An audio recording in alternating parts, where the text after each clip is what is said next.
I can't go anymore. I can't go anymore. I can't go anymore. Like that? That's what you want me to do when I can't go anymore? Nah. Okay. Are we rolling? Okay. I still don't think I got my check.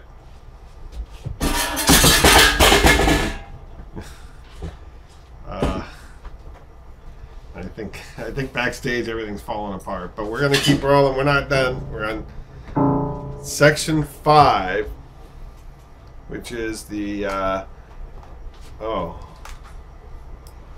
this is the boring stuff. This is the prosecution and declination decisions. Fun's over, boys and girls. Here we go. 5. Prosecution and declination decisions. The appointment order authorized under the Special Counsel's Office to prosecute federal crimes arising from its investigation of the matters assigned to it. In deciding whether to exercise this prosecutorial authority, the office has been guided by the principles of federal prosecution set forth in the Justice, formerly U.S. Attorney's Manual. In particular, the office has evaluated whether the conduct of the individuals considered for prosecution constituted a federal offense and whether such admissible evidence would probably be sufficient to obtain and sustain a conviction for such an offense. Justice Manual, Section 9-27-220-2018. Where the answer to those questions was yes, the office further considered whether the prosecution would serve a substantial federal interest, the individuals were subject to effective prosecution in another jurisdiction, and there existed an adequate non-criminal alternative to prosecution. As explained below, those considerations led the office to seek charges against 2 sets of Russian nationals for their roles in perpetrating the active measures social media campaign and computer intrusion operations. And we're back to harm to ongoing matter. Hopefully there won't be too much of that. The office similarly determined that contacts between campaign officials and Russian-linked individuals either did not involve the commission of a federal crime, or in the case of campaign finance offenses, that our offense was not sufficient to obtain and sustain a criminal conviction. At the same time, the office concluded that the principles of federal prosecution supported charging certain individuals connected to the campaign with making false statements or otherwise obstructing this investigation or parallel congressional investigations. A. Russian active measures social media campaign.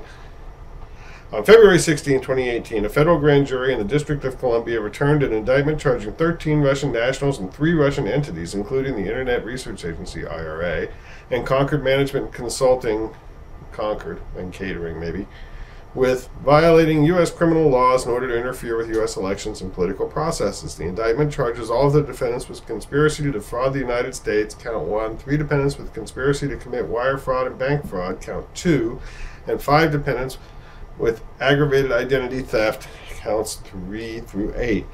Internet Research Agency indictment.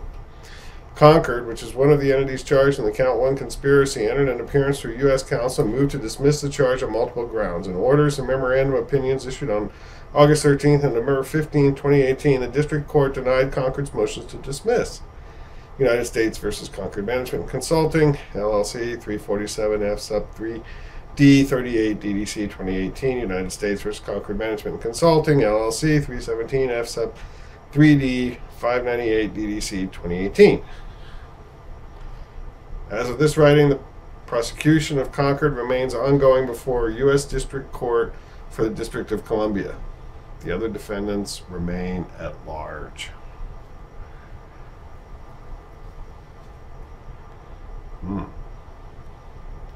Although members of the IRA had contact with individuals affiliated with the Trump campaign, the indictment does not charge any Trump campaign official or any other U.S. person with participating in the conspiracy. That is because the investigation did not identify evidence that any U.S. person who coordinated or communicated with the IRA knew he or she was speaking with Russian nationals engaged in a criminal conspiracy.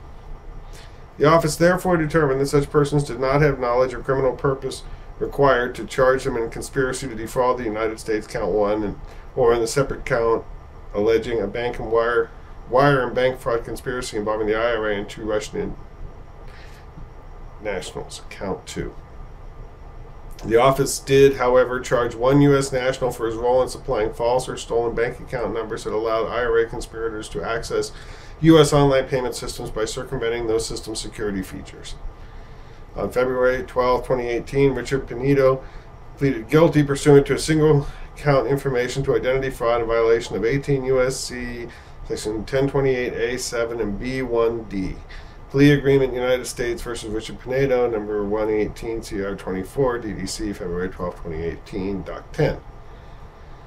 Investigation did not establish that Pinedo was aware of the identity of IRA members who purchased bank account numbers from him. Pinedo's sale of account numbers enabled the IRA members to anonymously access a financial network through which they transaction with U.S. persons and companies. See government sentencing memo at 3 United States versus Richard Pinedo, number 118 CR 24 DDC, September 26, 2018, document 24. On October 10, 2018, Pinedo was sentenced to 6 months of imprisonment to be followed by 6 months of home confinement and was ordered to complete 100 hours of community service. Hopefully not at the local bank. B. Russian hacking and dumping operations. 1. Section 1030 computer intrusion conspiracy. A. Background. On July 13, 2018, a federal grand jury in the District of Columbia returned an indictment charging Russian military intelligence officers from the GRU with conspiring to hack into various U.S. computers used by the Clinton campaign, DNC, DCC, and other U.S. persons in violation of 18 U.S.C. Section 1030 and 371, Count 1, committing identity theft and conspiring to commit money laundering and furtherance of that hacking conspiracy in violation of 18 U.S.C. Section 1028A and 1956H, Counts 2 through 10, and a separate conspiracy to hack in the computers of U.S. persons and entities responsible for the administration of the 2016 U.S. election in violation of 18 U.S.C. Section 1030 and 371, Count 11, Netchio indictment. As of this writing, all 12 defendants remain at large. The Netchiko indictment, the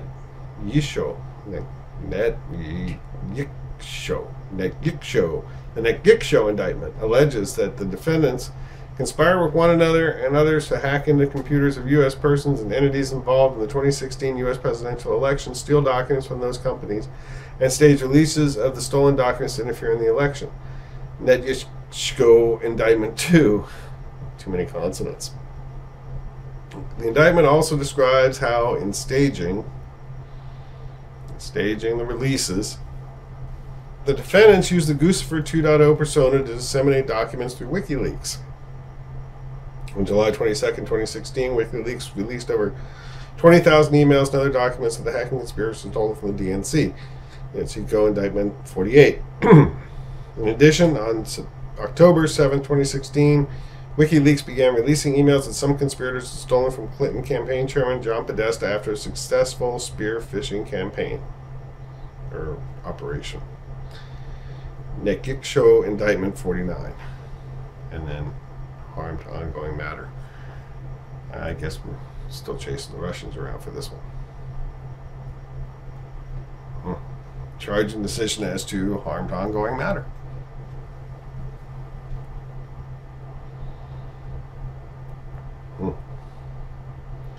Uh-oh. More harm to ongoing matter. Meathead. I like to speed through these now. I don't want to get caught up in the harm to ongoing matter. Remember what happened last time we did that? It didn't go well. Oh. Can you hurry that up? Can you? It's going too slow. There's too much harm. That's pages now. Oh my God. That's pages. Pages, I tell you.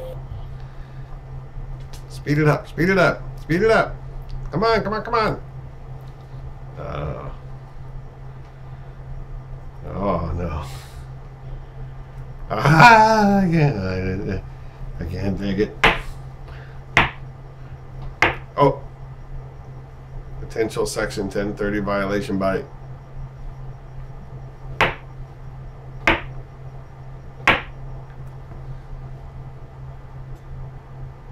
Willis 476 F3D 1121, 1125, N1, 10th Circuit, 2007, explaining that the 1986 amendments to Section 1030 reflect Congress's desire to reach intentional acts of unauthorized access rather than mistaken, inadvertent, or careless ones.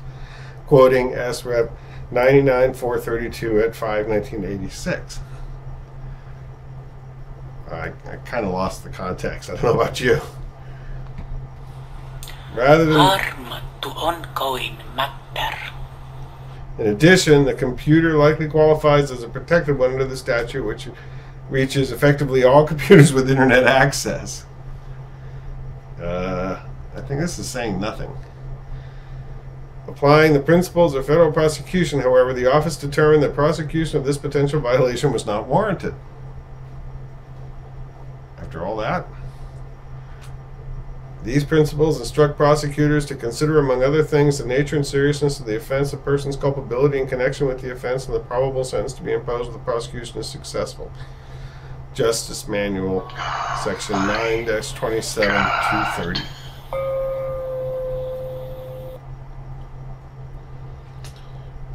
Russian government outreach and contacts.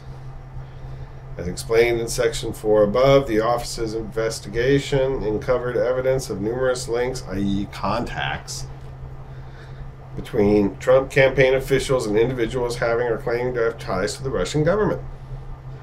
The office evaluated the contacts under several sets of federal laws, including conspiracy laws and statutes governing foreign agents who operate in the United States. After considering the available evidence, the office did not pursue charges under these statutes against any of the individuals discussed in Section 4 above, with the exception of the FARA charges against Paul Manafort and Richard Gates based on their activities on behalf of Ukraine.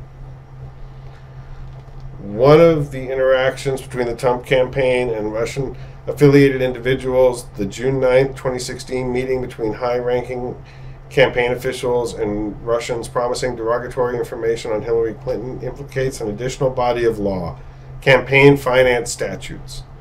Schemes involving the solicitation and receipt of assistance from foreign sources raise difficult statutory and constitutional questions. As explained below, the office evaluated these questions in connection with the June 9th meeting ongoing matter. The office ultimately concluded, even if the principal legal questions were resolved favorably to the government, a prosecution would encounter difficulties in proving the campaign officials or individuals connected to the campaign willfully violated the law. Finally, although the evidence of contacts between the campaign officials and Russia-affiliated individuals may not have been sufficient to establish or sustain criminal charges, several U.S. persons connected to the campaign made false statements about those contacts and took other steps to obstruct the office's investigation and those of Congress. This office has therefore charged some of those individuals with making false statements and obstructing justice. 1. Potential coordination, conspiracy, and collusion. As an initial matter, this office evaluated potentially criminal conduct that involved the collusive action of multiple individuals, not under the rubric of collusion, but through the lens of conspiracy law. In doing so, the office recognized the word collude appears in the Acting Attorney General's August 2, 2017 memorandum. It has frequently been invoked in public reporting and is sometimes referenced in antitrust law, CEG Brook Group versus Brown versus Williamson, Tobacco Corp. 509 U.S. 209 277 1993. But collusion is not a specific offense or theory of liability found in the U.S. Code, nor is it a term of art in federal criminal law. To the contrary, even as defined in legal dictionaries, collusion is largely synonymous with conspiracy as that crime is set forth in General Federal Conspiracy Statute, 18 U.S.C. Section 371. See Black's Law Dictionary 321, 10th edition, 2014. Collusion is an agreement to defraud another to do or obtain something forbidden by law. Alexander Burrell, a Law Dictionary and Glossary, an agreement between two or more persons to defraud another by forms in the forms of law or to employ such forms as a means of accomplishing some unlawful object. Viz. Law Dictionary 352. 1897. An agreement between two or more persons to defraud a person of his rights by the forms of law or to obtain an object forbidden by law. For that reason, This office's focus in resolving the question of joint criminal liability was on conspiracy as defined in federal law, not the commonly discussed term collusion. The office considered in particular whether contacts between Trump campaign officials and Russia-linked individuals could trigger liability for the crime of conspiracy, either under statutes that have their own conspiracy language, e.g. 18 U.S.C. Section 1349, 1951A, or under General Conspiracy Statute 18 U.S.C. Section 371. The investigation did not establish that the contacts described in Volume 1, Section 4 Supra amounted to an agreement to commit any substantive violation of federal criminal law, including foreign influence and campaign finance laws, both of which are discussed further below. The office therefore did not charge any individual associated with the Trump campaign with the conspiracy to commit a federal offense arising from Russian contacts, either under a specific statute or under Section 371's Offenses Clause. The office did not charge any campaign official or associate with a conspiracy under Section 371's Defraud Clause. That clause criminalizes participating in an agreement to obtain a lawful function of the U.S. government or its agencies through deceitful or dishonest means. See Dennis v. United States, 384 U.S. 855, 861, 1966. Hammersmith v. United States, 265 U.S. 182, 188, 1924. See also United States versus Concord Management and Consulting LLC 347 F sub 3D 3846 DDC 2018. The investigation did not establish any agreement among campaign officials or between such officials and Russian-linked individuals to interfere with or obstruct a lawful function of a government agency during the campaign or transition period. As discussed in Volume 1, Section VA Supra, the investigation did not identify evidence that any campaign official or associate knowingly and intentionally participated in the conspiracy to defraud that the office charged, namely the act and measures conspiracy described in Volume 1, Section 2, Supra. Accordingly, the office did not charge any of the campaign associate or U.S. person with conspiracy to defraud the United States based on Russia-related contacts described in Section 4 above. Potential coordination, Foreign Agent Statute, FARA, and 18 U.S.C. 951. The office next assessed the potential liability of campaign-affiliated individuals under federal statutes regulating the actions on behalf of or work done for a foreign government. Let's pause it there.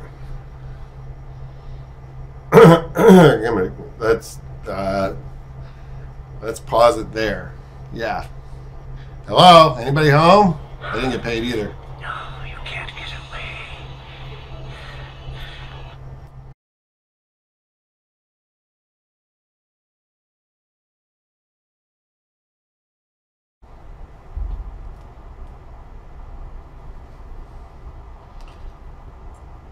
Now keep that thing under control this time.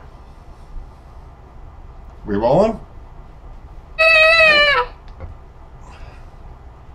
And you know, be cool with the sound effects. No, I don't like that one. I don't like that one. Are we rolling yet? What's going on up there? Are we going? You know, we got to get through this Volume 1. We're not even like through Volume 1 yet. But okay, we going? Good. Okay, here we go. 2. What's going on with the scrolling?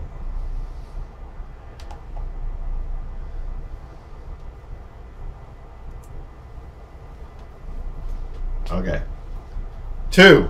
Potential coordination foreign agent statutes. FARA and 18 U.S.C. Section 951. The office next assents a potential liability of campaign-affiliated individuals under federal statutes regulating actions on behalf of or work done for a foreign government. A. Governing law. Oh, sorry. Had tacos for dinner again. Love that Mexican food. Under 18 U.S.C. Section 951, it is generally illegal to act in the United States as an agent of a foreign government without providing notice to the Attorney General. Although the defendant must act on behalf of a foreign government as opposed to other kinds of foreign entities, the acts need not involve espionage. Rather, acts of any type suffice for liability. So United States versus Duran, 596 F3D 12083 1293-94, 11th Circuit 2010. United States versus Laction, 554 F3D 709 715 7th Circuit 2009 United States versus Dumiest 424 F3D 566 581 7th Circuit 2005. An agent of a foreign government is an individual who agrees to operate in the United States subject to the direction and control of a foreign government or official. 18 U.S.C. Section 95 1D. The crime defined by Section 951 is complete upon knowingly acting in the United States as an unregistered foreign government agent. 18 U.S.C. 951A. The statute does not require willfulness or knowledge of the notification requirement is not an element of the offense. United States versus Compa 529 at 3D 980 998-99 11th Circuit 2008 Duran 596 F3D at 1291-94 Dumessi 424 F3D at 581. The Foreign Agents Registration Act, FARA, generally makes it illegal to act as an agent of a foreign principal by engaging in certain, largely political activities in the United States without registering with the Attorney General. 22 U.S.C. Section... That a dog? You know, we puppets get kind of nervous around dogs.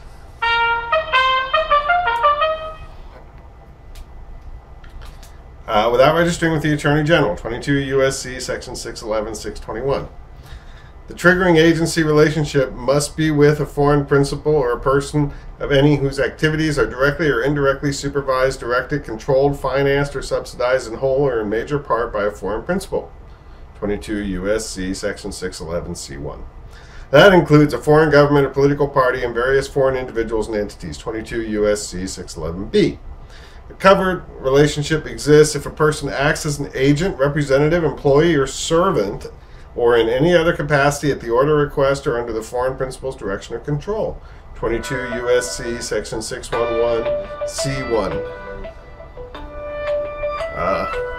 Is that my phone? Somebody check my phone. Oh, sorry. It is sufficient if the person agrees, consents, assumes, or purports to act as or is, or who is or holds himself out to be, whether or not pursuant to contractual relationship, an agent of a foreign principal. 22 U.S.C. Section 611, C2. The triggering activity is that the agent directly or through any other person in the United States, 1, agrees engages in political activities for in the interest of the foreign principal, which includes attempts to influence federal officials or the public. 2, acts as a public relations counsel, publicity agent, information service employee, or political consultant for or in the interest of such foreign principal. 3, solicits, collects, disperses, or dispenses contributions, loans, money, or other things of value for or in the interest of such foreign principal. Or 4, represents the interests of such foreign principal before any federal agency or official. 22 U.S.C. 61C1.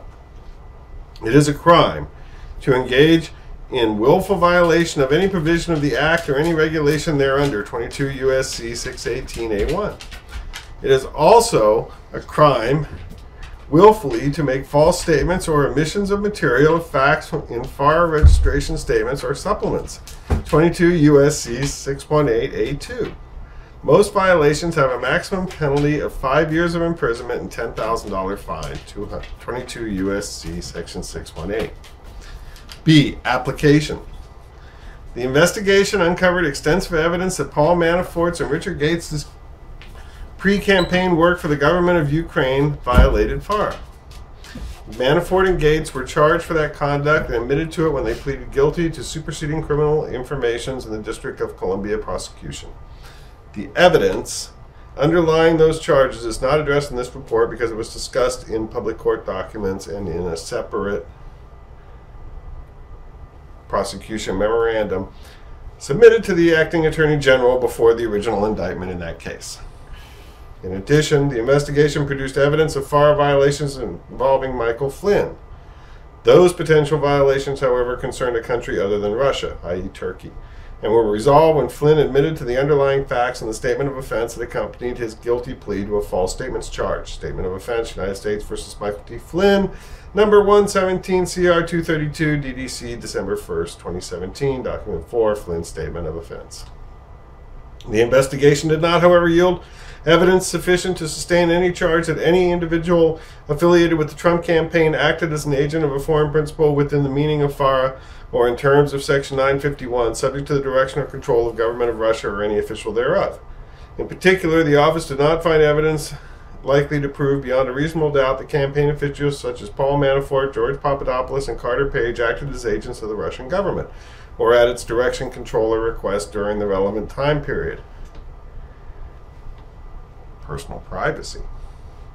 As a result, the office did not charge any other Trump campaign official with violating FARA or Section 951 or attempting or conspiring to do so based on contacts with the Russian government or a Russian principal.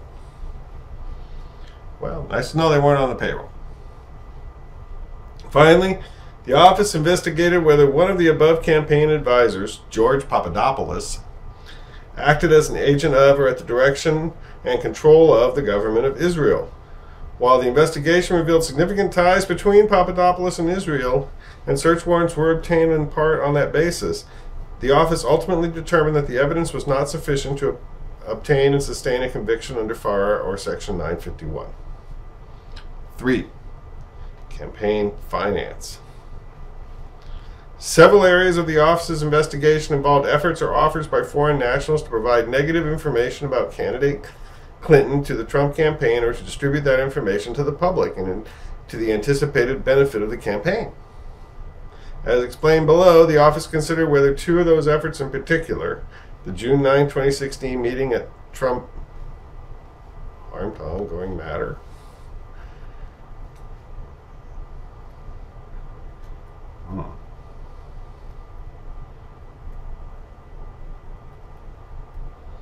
Tower constituted prosecutorial violations of campaign finance laws. The office determined that the evidence was not sufficient to charge either incident as a criminal violation. The United States, overview of governing law. The United States has a compelling interest in limiting the participation of foreign citizens in activities of democratic self-government and thereby preventing foreign influence over U.S. political process. Blumen versus FEC 800, sub 2D, 281, 288, 28 DDC 2011, Kavanaugh J. for 3 Judge Court, affiliated 565, U.S. 1104, 2012. To that end, federal campaign finance law broadly prohibits foreign nationals from making contributions, donations, expenditures, or other disbursements in connection with federal, state, or local candidate elections and prohibits anyone from soliciting, accepting, or receiving such contributions or donations. As relevant here, foreign nationals may not make and no one may solicit, accept, or receive from them a contribution or donation of money or other thing of value or an express or implied promise to make a contribution or donation in connection with federal, state, or local election. 52 U.S.C. 30121 A1A A2. The term contribution, which is used throughout the campaign finance law, includes any gift, subscription, loan, advance, or deposit of money or anything of value made by any person for the purpose of influencing any election for federal office. 52 U.S.C. 30101 8A1I. It excludes, among other things, the value of volunteer services. 52 U.S.C. 30101 8BI. Foreign nationals are also barred from making an expenditure, independent expenditure, or disbursement for an electioneering communication. 52 U.S.C. 30121 A1C. The term expenditure includes any purchase, payment, distribution, loan, advance, deposit, or gift of money or anything of value made by any person for the purpose of influencing any election for federal office. 52 U.S.C. Section 30101 9AI. It includes, among other things, news stories and nonpartisan get-out-the-vote activities. 52 U.S.C. 30101 9B12. I guess it's 1-2, not I. An independent expenditure is an expenditure expressly advocating the election or defeat of a clearly identified candidate and made independently of the campaign. 52 U.S.C. 3010117. An electioneering communication is a broadcast communication that refers to a clearly identified candidate for federal office and is made within specified time periods and targeted at the relevant electorate. 52 U.S.C. 30104F3. The statute defines foreign national by reference to FARA and the Immigration and Nationality Act with minor modification. 52 U.S.C. section 30121B, cross-referencing 22 U.S.C. 611B13 and 8 U.S.C. 1101A 2022. The definition yields 5 sometimes overlapping categories of foreign nationals, which include all of the individuals and entities relevant for present purposes, namely foreign governments and political parties. Individuals outside the U.S. who are not legal permanent residents, and certain non-U.S. entities located outside of the U.S. A knowing and willful violation involving an aggregate of $25,000 or more in a calendar year is a felony. 52 U.S.C. 30109 D1A1. See Blumen 800 F sub 2D at 292, noting that a willful violation will require some proof of the defendant's knowledge of the law. United States versus Daniel 6, 917 F sub 2D 573 577 EDVA 213, applying willfulness standard drawn from Bryan versus United States 524 U.S. 184 191 92 1998. See also Wagner v. FEC 793 F3D 1 19 and 23 DC Circuit 2015 and same. A knowing and willful violation involving an aggregate of $2,000 or more in a calendar year, but less than $25,000 is a misdemeanor. 52 U.S.C. 30109 D1A2. B. Application to June 9th Trump Tower meeting. The office considered whether to charge Trump campaign officials with crimes in connection with the June 9th meeting described in Volume 1, Section 4A5 Supra. The office concluded that in light of the government's substantial burden of proof on issues of intent, knowing and willful, and difficulty of establishing the value of the offered information, criminal charges would not meet the Justice Manual standard, that the admissible evidence will probably be sufficient to obtain and sustain a conviction. Judicial Manual 927.220. In brief, the key facts are that on June 3rd, 2016, Robert Goldstone emailed Donald Trump Jr. to pass along from Iman and Aras Agalarov an offer from Russia's Crown Prosecutor to the Trump campaign of official documents and information that would incriminate Hillary and her dealings with Russia and would be very useful to Trump Jr.'s father. The email described this as very high-level and sensitive information that is part of Russia and its government support for Mr. Trump, helped along by Aras and Iman. Trump Jr. responded, "If it's what you say, I love it, especially later in the summer." Trump Jr. and Iman Agalarov had a follow-up conversations and within days scheduled a meeting with Russian representatives that was attended by Trump Jr., Manafort, and Kushner. Communications setting up the meeting and the attendance by high-level campaign representatives support an inference that the campaign anticipated receiving derogatory documents and information from official Russian sources that could assist candidate Trump's electoral prospects. This series of events could implicate the federal election law ban on contributions and donations by foreign nationals, 52 U.S.C. section 30121A1A. Specifically, Goldstone passed along an offer purportedly from a Russian government official to provide official documents and information to the Trump campaign for the purposes of influencing the presidential election. Trump Jr. appears to have accepted that offer and to have arranged a meeting to receive those materials. Documentary evidence in the form of email chains supports the inference that Kushner and Manafort were aware of that purpose and attended the June 9th meeting anticipating the receipt of helpful information to the campaign from Russian sources. The office considered whether this evidence would establish a conspiracy to violate the foreign contributions ban in violation of 18 U.S.C. section 371. The solicitation of an illegal foreign source contribution or the acceptance or receipt of an express or implied promise to make a contribution? Foreign source contribution. I was pretty close. Both in violation of 52 U.S.C. section 30121A1A and A2. There are reasonable arguments that the offered information would constitute a thing of value within the meaning of these provisions, but the office determined that the government would not be likely to obtain and sustain a conviction for two other reasons. First, The office did not obtain admissible evidence likely to meet the government's burden to prove beyond a reasonable doubt that these individuals acted willfully, i.e., with general knowledge of the illegality of their conduct. And second, the government would likely encounter difficulty in proving beyond a reasonable doubt that the value of the promised information exceeded the threshold for a criminal violation. See 52 U.S.C. 30109 D1A1. 1. Thing of value element. A threshold legal question is whether providing to a campaign documents and information of the type involved here would constitute a prohibited campaign contribution. The foreign contribution ban is not limited to contributions of money. It expressly prohibits a contribution or donation of money or other thing of value. 52 U.S.C. 30121A1A2. Emphasis added.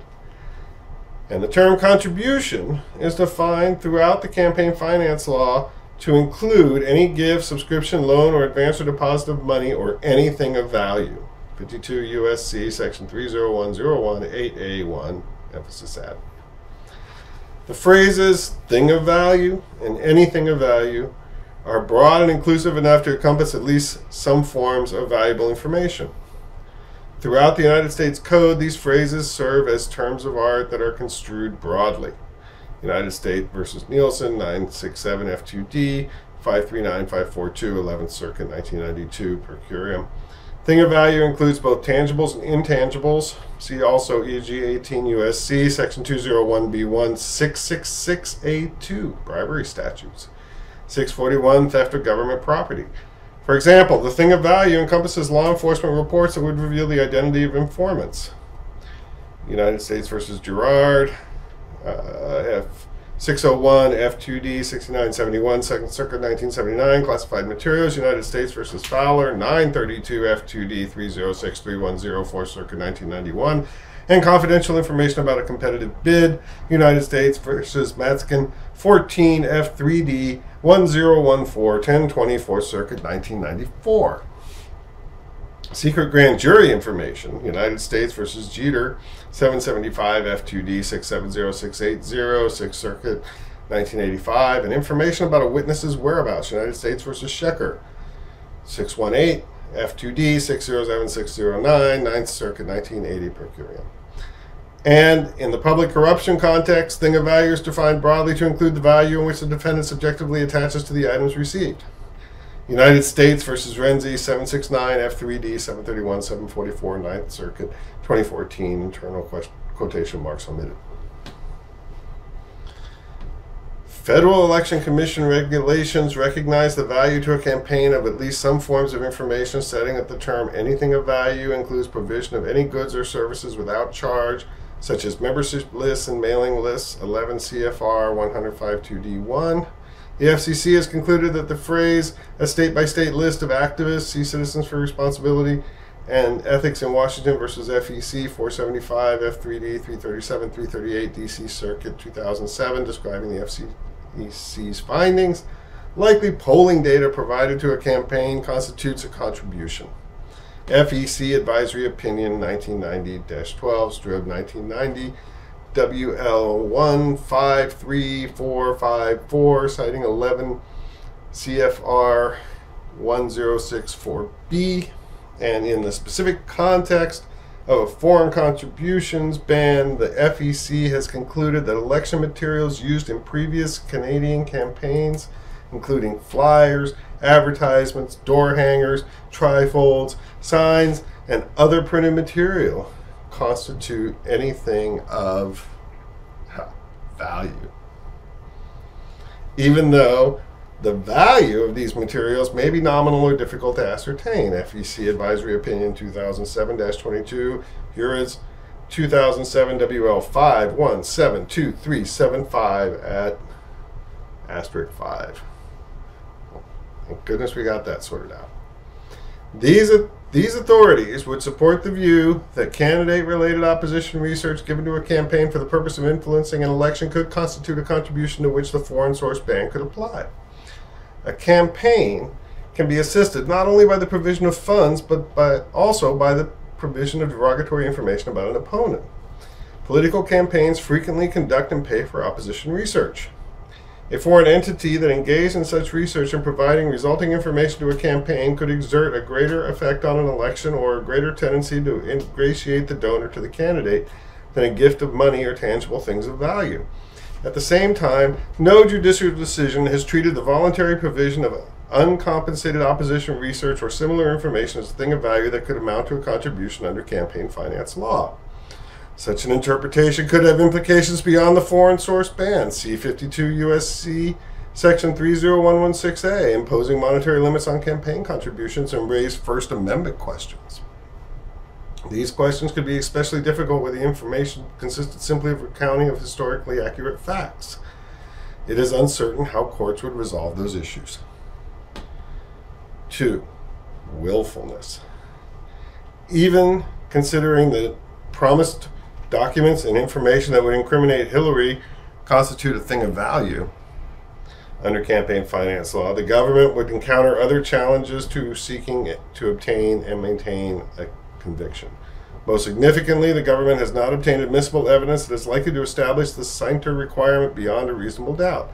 To prove that a defendant acted knowingly and willfully, the government would have to show the defendant had general knowledge that his conduct was unlawful. U.S. Department of Justice, Federal Prosecution of Election Offenses, 123, 8th edition, December 2017. Election Offenses, C. Blumen, 800 F. Sep. 2D at 292, noting that a willful violation requires proof of the defendant's knowledge of the law. Daniels 917 Sep. 2D at 577, knowledge of general unlawfulness. This standard creates an elevated center element requiring at the very least the application of the law to the facts in question to be fairly clear. When there is substantial doubt concerning whether the law applies to the facts of a particular matter, the offender is more likely to have an intent defense. Election Offenses 123. On the facts here, the government would unlikely be able to prove beyond a reasonable doubt that the June 9 meeting participants had general knowledge that their conduct was unlawful. The investigation had not developed evidence that the participants in the meeting were familiar with foreign contribution ban or the application of federal law to the relevant factual contact. The government does not have strong evidence of surreptitious behavior or efforts at concealment at the time of the June 9th meeting. While the government has evidence of later efforts to prevent disclosure of the nature of the June 9th meeting that could circumstantially provide support for showing of cienter, see Volume 2, Section 2G Infra, that concealment occurred more than a year later, involved individuals who did not attend the June 9th meeting, and may reflect an intention to avoid political consequences rather than any prior knowledge of illegality. Additionally, in light of the unresolved legal questions about whether giving documents and information of the sort offered here constitutes a campaign contribution, Trump Jr. could only mount a factual defense that he did not believe his response to the offer and the June 9th meeting itself violated the law. Given his less direct involvement in arranging the June 9th meeting, Kushner could likely mount a similar defense. And while Manafort is experienced with political campaigns, the office has not developed evidence showing that he had relevant knowledge of these legal issues. 3. Difficulties in valuing promised information. The office would also encounter difficulty proving beyond a reasonable doubt that the value of the promised documents and information exceeds the $2,000 threshold for criminal violation as well as the $25,000 threshold for felony punishment. See 52 U.S.C. 30109D1. The type of evidence commonly used to establish the value of non-monetary contributions, such as pricing the contribution on a commercial market or determining the upstream acquisition cost or cost of distribution, would likely be unavailable or ineffective in this factual setting. Although damaging opposition research is surely valuable to a campaign, it appears that the information ultimately delivered in the meeting was not valuable. And while value in a conspiracy may well be measured by what the participants expected to receive at the time of the agreement, CEG United States versus Tumbrello, 666, F2D, 485, 489, 11th Circuit, 1982, Goldstone's description of the offered material here was quite general.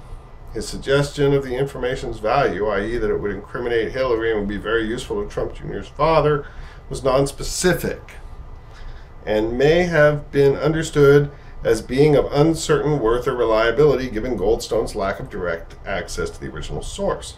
The uncertainty over what would be delivered could be reflected in Trump Jr.'s response. If it's what you say, I love it. Emphasis added. Accordingly, taking into account the high burden to establish a culpable mental state in a campaign finance prosecution and the difficulty in establishing the required valuation, the office decided not to pursue criminal finance charges against Trump Jr. or other campaign officials for the events culminating in the June 9th meeting. C. Application to harm to ongoing matter. Oh boy, here we go. Let's hope it's short. It's a big one. It's a big harm. I don't know if I can take it again. I'm trying. Oh, questions over whether harm to ongoing matter? So there might be something here. Oh, more harm to ongoing matter. Harm to ongoing matter. I guess we're not going to find out this one. Oh, willfulness.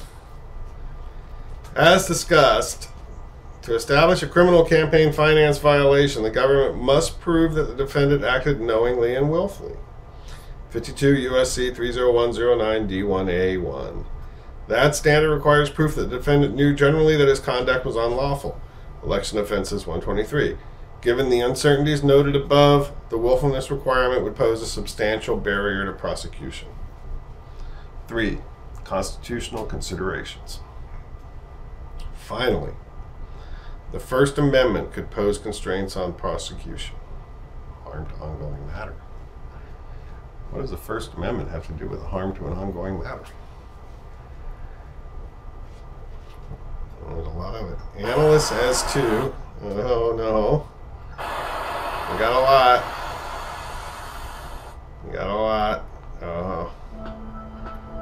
Oh, wait a minute. Now we got something here. 4. False statements and obstruction of the investigation.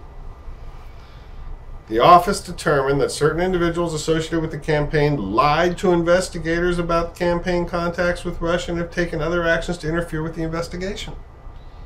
As explained below, the office therefore charged some U.S. persons connected in the campaign with false statements and obstruction offenses. A. Overview of governing law. False statements. The principal federal statute criminalizing false statements to government investigators is 18 U.S.C. Section 1001. As relevant here, under Section 1001A2, it is a crime to knowingly and willfully make any materially false, fictitious, or fraudulent statement or representation in any matter within the jurisdiction of the executive branch of the government. The FBI investigation is a matter within the executive branch's jurisdiction, United States v. Rogers 466, U.S. 475, 479, 1984. The statute also applies to a subset of legislative branch actions, viz. administrative matters and investigations or reviews conducted by a congressional committee or subcommittee. 18 U.S.C. 1001 C1 and 2. See United States v. Pickett, 353 F3D 6266 D.C. Circuit 2004. Whether a statement was made to law enforcement or congressional investigators, the government must prove beyond a reasonable doubt the same basic non-jurisdictional elements. The statement was false, fictitious, or fraudulent. The defendant knew that it was false and that it was unlawful to make a false statement, and the false statement was material. See e.g. United States v. Smith, 831 F3D 1207, 1222, and 27 9th Circuit 2017, listing elements. See also 9th Circuit Pattern Instruction 873 and CMT explaining that Section 1001 jury instruction was modified in light of Department of Justice position that the phrase knowingly and willfully in the statute requires the defendant's knowledge that his or her conduct was unlawful. In the D.C. Circuit, the government must prove that the statement was actually false. A statement that is misleading but literally true does not satisfy Section 1001A2. See United States v. Milton, 8 F3D 3945, D.C. Circuit 1993. United States versus Dale, 991, F2D, 819-832-33, and N22, DC Circuit, 1993. For that false statement to qualify as material, it must have a natural tendency to influence or be capable of influencing a discrete decision or any other function of the agency to which it is addressed. See United States versus Godwin, 515 U.S. 506, 509, 1995. United States versus Moore, 612 F3D, 698, 701, DC Circuit, 2010. Perjury. Under the federal perjury statutes, it is a crime for a witness testifying under oath before a grand jury to knowingly make any false material declaration. See 18 U.S.C. section 1623. The government must prove 4 elements beyond a reasonable doubt to obtain a conviction under section 1623A. The defendant testified under oath before a federal grand jury.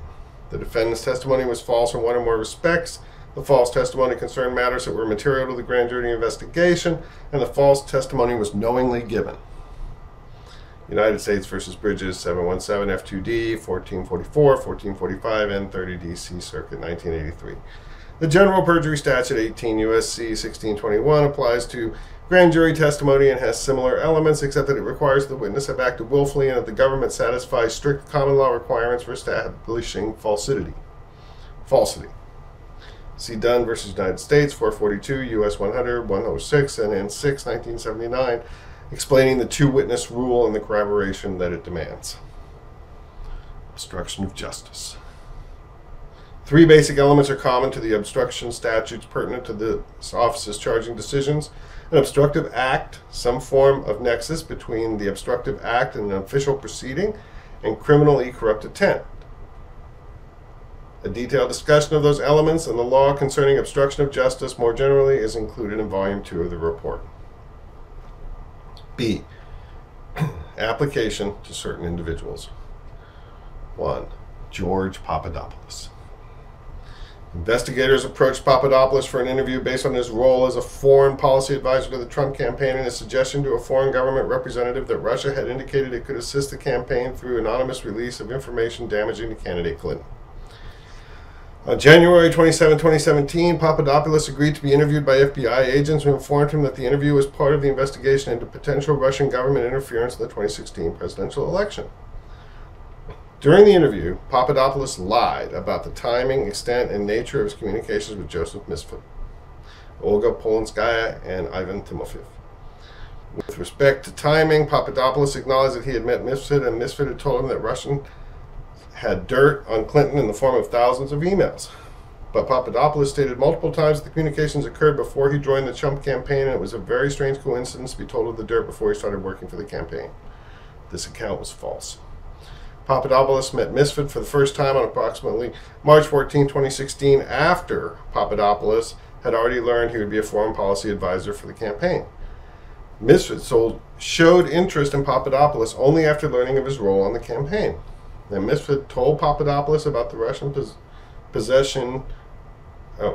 Misfit told Papadopoulos about the Russians possessing dirt on candidate Clinton in late 2016, more than a month after Papadopoulos had joined the campaign and been publicly announced by candidate Trump. Statement of offense, 2526, United States versus George Papadopoulos. Number 117, CR 182, DDC, October 5th, 2017, Doc 19, Papadopoulos, Statement of Offense.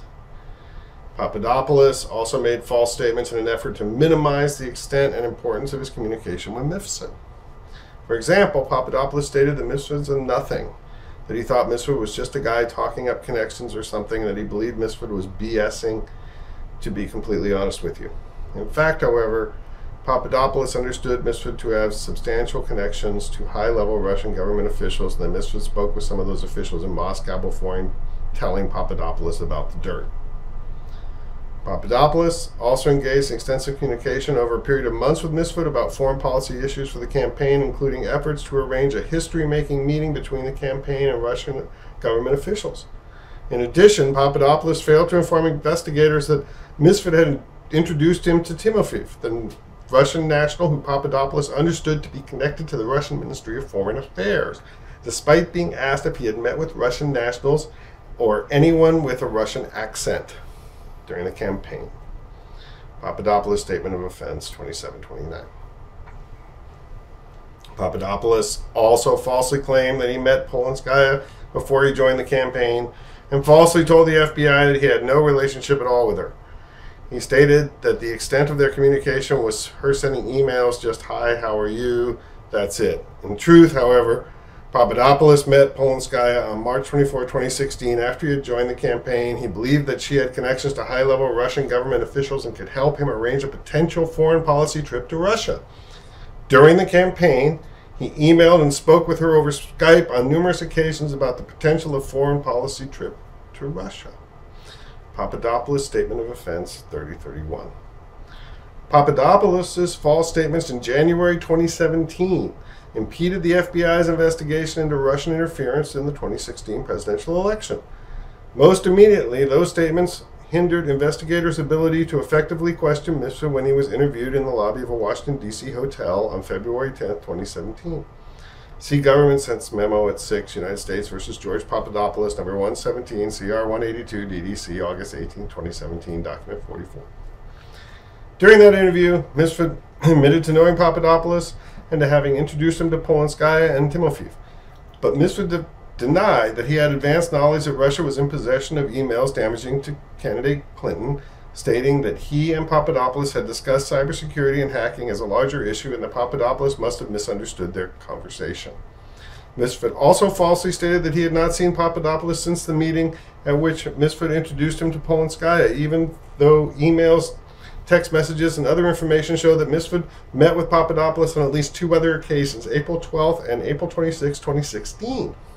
In addition, Misfit admitted that he had drafted or edited the follow-up message that Polinskaya sent to Papadopoulos following the initial meeting, and that, as reflected in the language of that email chain, "Baby, thank you," Misfit may have been involved in a personal relationship with Polinskaya at the time. The false information omissions in Papadopoulos' January 2017 interview undermined investigators' ability to challenge Misfit when he made these inaccurate statements. Given the seriousness of the lies and omissions and their effects on the FBI's investigation, the office charged Papadopoulos with making false statements to the FBI in violation of 18 U.S.C. section 1001. Information, United States versus George Papadopoulos, number 117 CR 182, DDC, October 3rd, 2017, document 8. On October 7th, 2017, Papadopoulos pleaded guilty to that charge pursuant to a plea agreement. On September 7th, 2018, he was sentenced to 14 days of imprisonment, a $9,500 fine, and 200 hours of community service. Grand jury. I bet this one's interesting. This is a guy we don't know. Here's a guy we know, Michael Flynn. Oh, breaking news. No, just the typewriter. Michael Flynn. Michael Flynn agreed to be interviewed by the FBI on January 24, 2017, 4 days after he had officially assumed his duties as National Security Advisor to the President. During the interview, Flynn made several false statements pertaining to his communication with the Russian ambassador. First, Flynn made 2 false statements about his conversation with Russian Ambassador Kislyak in late December 2016 at a time when the United States had imposed sanctions on Russia for interfering with the 2016 presidential election and Russia was considering its response. See Flynn's statement of offense. Flynn told the agents that he did not ask Kislyak to refrain from escalating the situation in response to the United States' imposition of sanctions. That statement was false. On December 29, 2016, Flynn called Kislyak to request Russian restraint. Flynn made the call immediately after speaking to a senior transition team official, KT McFarland, about what to communicate to Kislyak. Flynn then spoke with McFarland again after Kislyak called to report on the substance of that conversation. Flynn also falsely told the FBI that he did not remember a follow-up conversation in which Kislyak stated that Russia had chosen to moderate its response to the U.S. sanctions as a result of Flynn's request. On December 31st, 2016, Flynn, in fact, had such a conversation with Kislyak, and he again spoke with McFarland within hours of the call to relay the substance of his conversation with Kislyak. See Flynn, Statement of Offense, Section 3. Second, Flynn made false statements about calls he had previously made to representatives of Russia and other countries regarding a resolution submitted by Egypt to the United Nations Security Council on December 21st, 2016. Specifically, Flynn stated that he only asked the countries' positions on how they would vote on the resolution, that he did not request that any of the countries take any particular action on the resolution. That statement was false. On December 22nd, 2016, Flynn called Kislyak, informed him of the upcoming Trump administration's opposition to the resolution, and required that Russia vote against or delay the resolution. Flynn also falsely stated that Kislyak never described Russia's response to his December 22nd request regarding the resolution. Kislyak, in fact, told Flynn in a conversation on December 23rd, 2016, that Russia would not vote against the resolution if it came to a vote. See Flynn's Statement of Offense, Section 4. Paragraph 4. Flynn made these false statements to the FBI at a time when he was serving as National Security Advisor and when FBI had an open investigation into Russian interference in the 2016 presidential election, including the nature of any links between the Trump campaign and Russia. Flynn's false statements and omissions impeded and otherwise had a material impact on that ongoing investigation. Flynn's Statement of Offense, Paragraph 1-2. They also came shortly before Flynn made separate submissions to the Department of Justice pursuant to FARA that also contributed materially false statements and omissions. Paragraph 5. Based on the totality of that conduct, the office decided to charge Flynn with making false statements to the FBI in violation of 18 U.S.C. Section 1001A. On December 1st, 2017, and pursuant to a plea agreement, Flynn pleaded guilty to that charge and also admitted his false statements to the department in his FARA filing, CID, plea agreement, United States versus Michael T. Flynn, number 117, CR 232, DDC, December 1st, 2017, document 3. Flynn is awaiting sentencing. 4. Michael Cohen. Michael Cohen was the executive vice president and special counsel to the Trump Organization when Trump was president of the Trump Organization. Information, paragraph 1, United States versus Cohen, number 118, CR 850 SDNY, November 29, 2018, document 2, Cohen information. From the fall of 2015 through approximately June 2016, Cohen was involved in a project to build a Trump-branded tower in adjoining development in Moscow. The project was known as Trump Tower Moscow. In 2017, Cohen was called to testify before the House Permanent Select Committee on Intelligence, HPSCI, and the Senate Select Committee on Intelligence, SSCI, both of which were investigating Russian interference in the 2016 presidential election and possible links between Russia and the presidential campaign. In late August 2017, in advance of his testimony, Cohen caused a 2-page statement to be sent to SSCI and HPSCI addressing the Trump Tower Moscow. Cohen information, paragraphs 2-3. The letter contained 3 representations relevant here. First, Cohen stated that the Trump Moscow project had ended in January 2016 and that he had briefed candidate Trump on the project only 3 times before making the unilateral decision to terminate it. Second, Cohen represented that he never agreed to travel to Russia in connection with the project and never considered asking Trump to travel for the project. Third, Cohen stated he did not recall any Russian government contact about the project, including any response to an email that he had sent to a Russian government email account. Cohen information, paragraph 4. Cohen later asked that his 2-page statement be incorporated into his testimony transcript before the SSCI and ultimately gave testimony to SSCI that was consistent with that statement. Cohen information, paragraph 5. Each of the foregoing representations in Cohen's 2-page statement was false and misleading. Consideration of the project had extended through approximately June 2016 and included more than 3 progress reports from Cohen to Trump. Cohen had discussed with Felix Sater his own travel to Russia as part of the project, and he had inquired about the possibility of Trump traveling there, both with the candidate himself and with senior campaign official Corey Lewandowski. Cohen did recall that he had received a response to the email that he sent to Russian government spokesman Dmitry Peskov, in particular that he received an email reply and had a follow-up phone conversation with an English-speaking assistant to Peskov in mid-January 2016. Cohen information, paragraph 7. Cohen knew the statements in the letter to be false at the time and admitted that he made them in an effort to, 1, minimize the links between the project and the Trump, who by this time was president, and 2, to give the false impression that the project had ended before the first vote in the Republican primary process in the hopes of limiting the ongoing Russian investigations. Given the nature of the false statements and the fact that he repeated them during his initial interview with the office, we charged Cohen with violating Section 1001.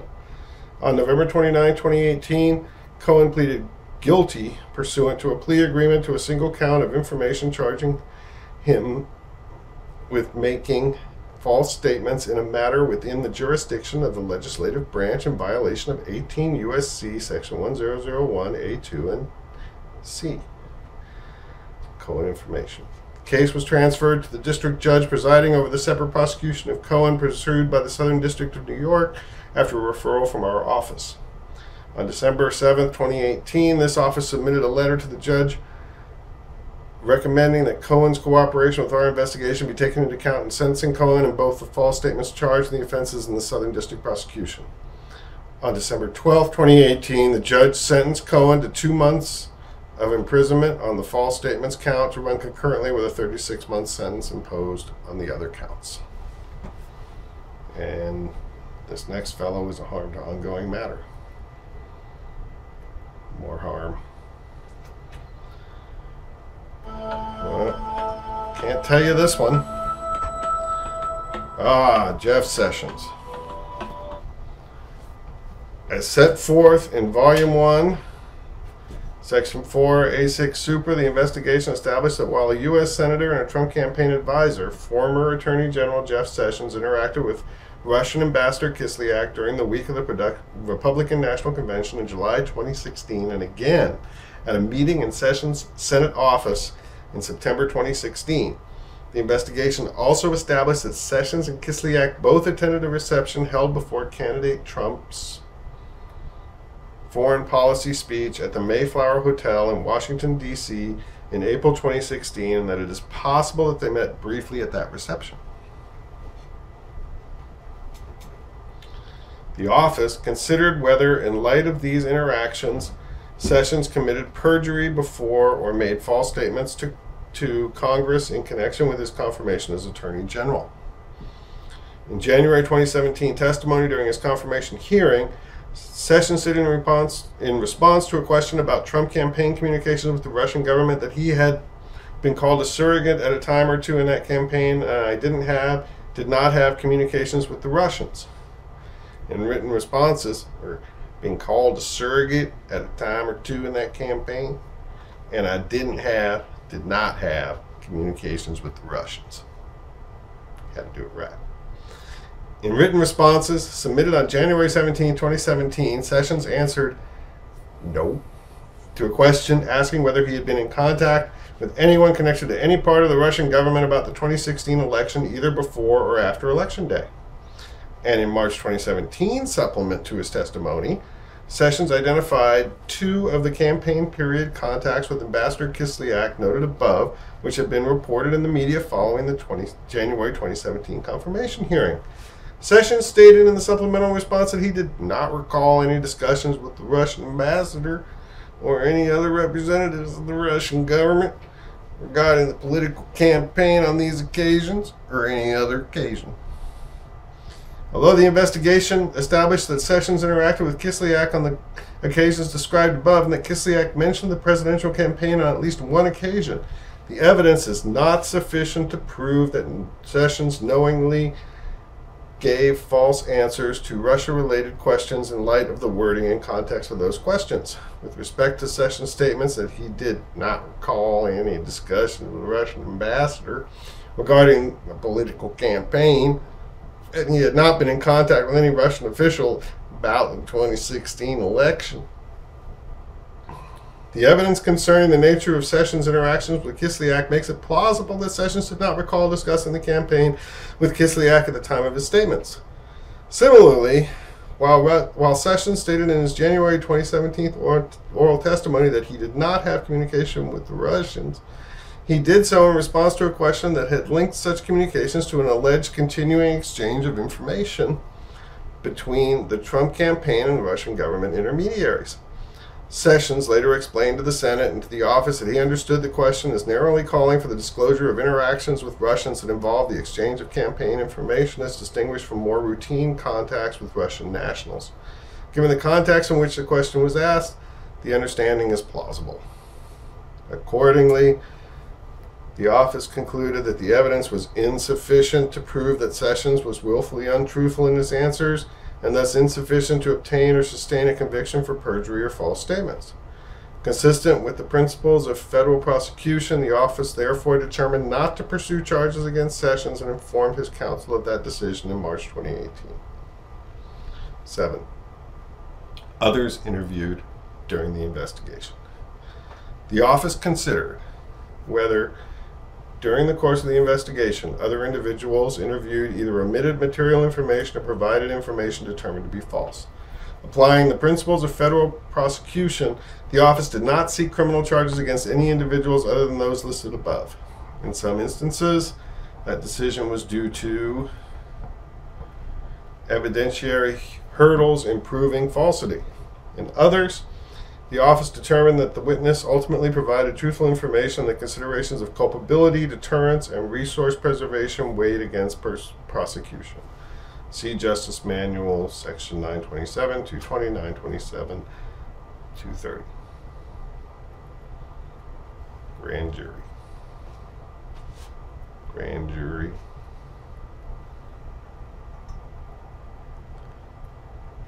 And so it ends.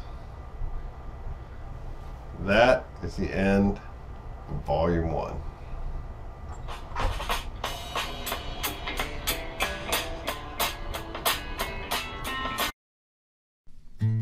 Donald Trump ignores me and I don't know why.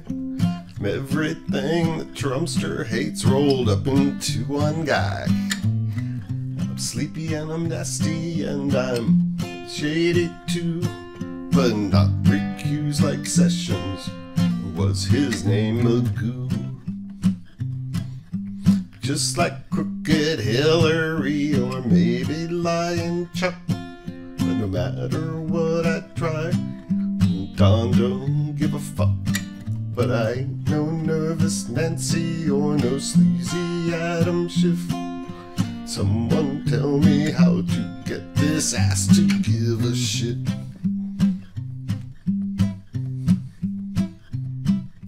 I'm all for higher taxes and I'm all for higher crime. Think cheating Obama did the job just mighty fine. I like Crazy Bernie, I like Pocahontas too. Just like Dickie Durbin, I ain't your mama's fool.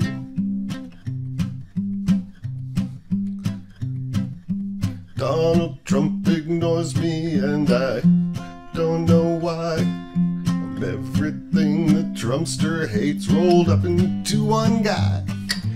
Lying, weak, heartless, slimeball, slippery, sanctimonious, here for all to see.